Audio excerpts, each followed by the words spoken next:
Hi, and welcome back to Fan to Flame Dates. I want to introduce you to Brad and Kate Aldrich, some good friends of ours, who are going to be doing a series of dates for us here on Fan to Flame Dates.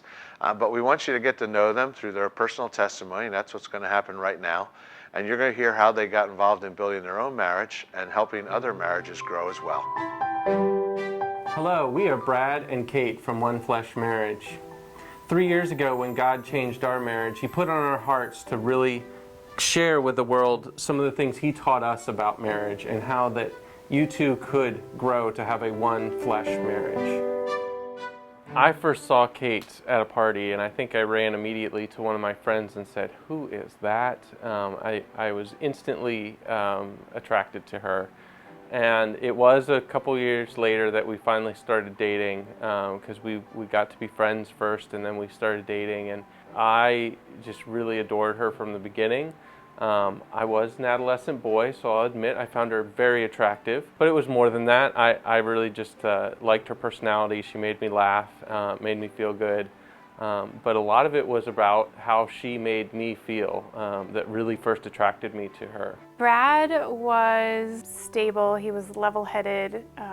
He was a normal teenage guy too, but I was just really attracted to the fact that he loved hanging out at youth group with his youth leaders, that we could spend that kind of time together and it didn't have to be anything huge. Brad was always very in touch with his emotions, and that made him kind of different from all the guys out there. We were encouraged strongly by our parents to wait because we met in high school. Brad was 2 years ahead of me, and so he was done high school, then I had a couple more years. Then we both went to go to college, went to separate colleges. So there was a long time that we were just really waiting to get married. I proposed to Kate on May 16th, and I took her to a favorite spot of ours, a hiking ground near where we lived. I had actually gone ahead and set up a picnic lunch ahead of time, and took her to this place that has a covered bridge, and we walked under the covered bridge, and she saw the picnic, and I think she knew it was coming at that point. I grew up in a Christian home and had been taught from a pretty early age that sex before marriage was bad. In fact, probably sex was bad, but there wasn't a whole lot of communication about that. But I think we just had that value that you weren't supposed to do that. It was the forbidden line, if you will, and so it was something that Kate and I had talked about, and we did wait, and I'm very glad that we did. So that was great, but that'd be a big expectation for our marriage, that was finally here, and we were finally able to share that together. We had spent 2 years kind of planning it. We were engaged for 2 years. We did everything long. And I was just excited that the wedding was finally there, that we were finally getting to do this thing that we had wanted to do for so long. I remember seeing Kate come out of the church door and walk down the aisle and just feeling like this was the thing I had been waiting for so long, that it was finally here. I'd been waiting and dreaming about this day of our life starting together. It did rain all day, and of course everybody was like, "Oh, that means you're gonna have just a happy marriage," which really is just something you tell people to make them feel better because it's rained on their wedding day, because it stinks. And so, but we had a fantastic day. I admit I was most excited about marriage because when I read Ephesians 5 and I saw that it said that you leave your father and mother, which was a pretty great thing, that you become united with your wife and you become one flesh, I really thought that meant you got to have sex. And I was really excited for that, and it took me years and years to remember and recognize that there was a whole lot more to becoming one flesh than just sex. I think the expectations that I really placed on our marriage prior to being married was that, thinking about the fairy tales that are out there, I do think that there is sort of a stigma that goes along with the happily ever after. So that moment when you're experiencing what you think to be this great happiness, that things will just continue on that way. And I think I sometimes definitely struggled with that. But I think it was more the emotional for me that Brad would be able to anticipate my needs and my desires, and that he would anticipate them and know them without me having to voice them. And so I think that was one of my biggest struggles, And I started to realize that he had no clue. And so many times he would totally miss the mark. And I would be hurt by that when his intentions weren't at all to hurt me. I had this expectation going into marriage that we finally were able to have sex, but not only that, that it would be frequent and readily available whenever I was interested, and that was part of what marriage was all about, at least I thought. And it really was only a few weeks into marriage that I started recognizing that sexual desire in marriage didn't mean that both of us had it, that there were times that I was maybe interested and she wasn't, and it just started being really hard, and I couldn't understand how we were waiting for this for so long, and now it just wasn't all that we had dreamed about.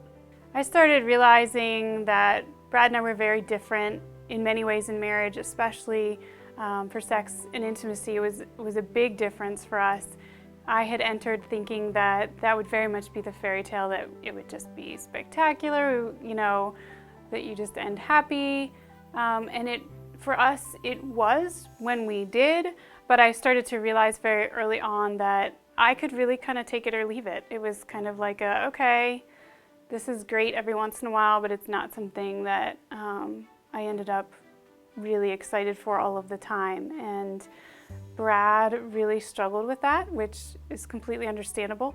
I was kind of baffled by my own self, because the way you read about it and hear about it is that you just get to explore each other, enjoy each other and whatnot. And I really struggled with my own desire for a long time. And it wasn't my desire for him at all, but it was more my desire for just sex in general. And so that became a big contention in our marriage. So I remember turning to God some nights early in our marriage and just saying, I don't get it. We waited. We followed what we thought we were supposed to be doing right, and now it's not working. This is not connecting. This is not what I thought it was supposed to be. What's going wrong? How is this still a problem? And just really feeling desperate that our brand new marriage was here and something wasn't working right. Honestly, for many years, I just said to myself, well, he's just going to have to deal with it, because I didn't understand why I was the way that I was. I didn't know how to get myself better. I also didn't know how to ask people for help. Too many times we just feel isolated, or we isolate ourselves and we don't feel like we can ask for help, especially where sexual intimacy is concerned. There was a period in our life where we really started growing distant from each other, where we were doing life kind of separate. Around year 5, a godly woman I had in my life just really shared that, you really need to make it a priority. And that was a good thing, because it really helped us to push through to that. It had some of its own pitfalls, though, because I started to kind of show up physically, but really didn't show up emotionally, and spent the next 5 years trying to figure out how that was affecting our marriage. Because while you may make an effort to be there physically, if you're not there emotionally, it really does hurt your husband. Year 10, my uncle was dying of cancer, and he came to live with our family, and we just had a lot on our plate. And I just found myself many, many nights not being able to sleep. And so I would just pray and talk to God, and I felt God speak audibly to my spirit that during this time I needed to cling to my husband, for he is who God has called me to go through this with. So when I heard God saying that to my spirit, I was like, okay, what exactly does that mean? It was awesome that he said it, but I wasn't exactly sure how I was supposed to live that out. And so at night, after my uncle would be settled, at least to start, Brad and I would go off to our room, and I would just physically cling to him, because I just needed that support and that love, and for him to be that physical rock on earth that God has given me. And so in doing so, one thing led to another many times, and we found ourselves in this crazy time in our lives finding some of the most amazing connection that we'd ever felt in our lives. And while, to be honest, sex was a part of it, it wasn't all of it, but God used that to build other things and to grow us in a way that we never thought was possible. At least I didn't think so. And So it was just a really cool time in our marriage. But it all happened through me praying one prayer that I had read in a book. This woman in this book, she kept praying that God would break her until she was wholly His. And I just felt this need for that during this time with my uncle and the kids and everything going crazy, to pray this prayer. And so I started praying it, and it was during praying that prayer that God spoke to my heart to cling to Brad. It was amazing when one started making change, the other started meeting that change, and it just became this cycle that just brought about good stuff. And so that's led us to where we are today. And you know, Brad said to me one day, people were asking what was different about our marriage, people were seeing it outside of us. And he said, well, what do we tell them? How do we tell them how we got from point A to point B and all the points in between? And so we just started to talk about what God had done. And I can honestly say that it was worth walking through all that junk to get to where we are today. Because I think if you asked that young bride 14 years ago, hey, you know, you're gonna have to walk through all of this, and honestly at times some of it was really bad, I would have said, ugh, I don't know, let me think about that for a while and I'll get back to you.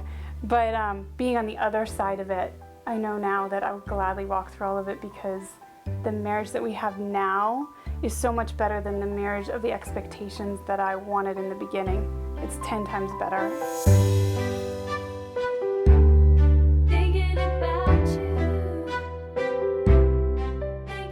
So over the next couple of weeks, we're going to be putting together some more videos and sharing some of the lessons that God taught us. And hopefully maybe you'll see some things that will help encourage you, that will help move your marriage from a good to a great marriage, and just encourage you that that is possible. If you're interested in reading more about us or about our blog, you can visit onefleshmarriage.com. And we hope to see you there, and we hope that you enjoy our story, and check out some of the other stories. Hey, thanks Brad and Kate for sharing your story. Those of you now can go out to download the Need and E Nose to Nose questions and spend a little bit of time talking about how your story might be paralleling the story of Brad and Kate. We'll look forward to seeing you next time. Can't stop it in the morning, thinking about you. Can't stop it in the car, thinking about you. Can't stop it.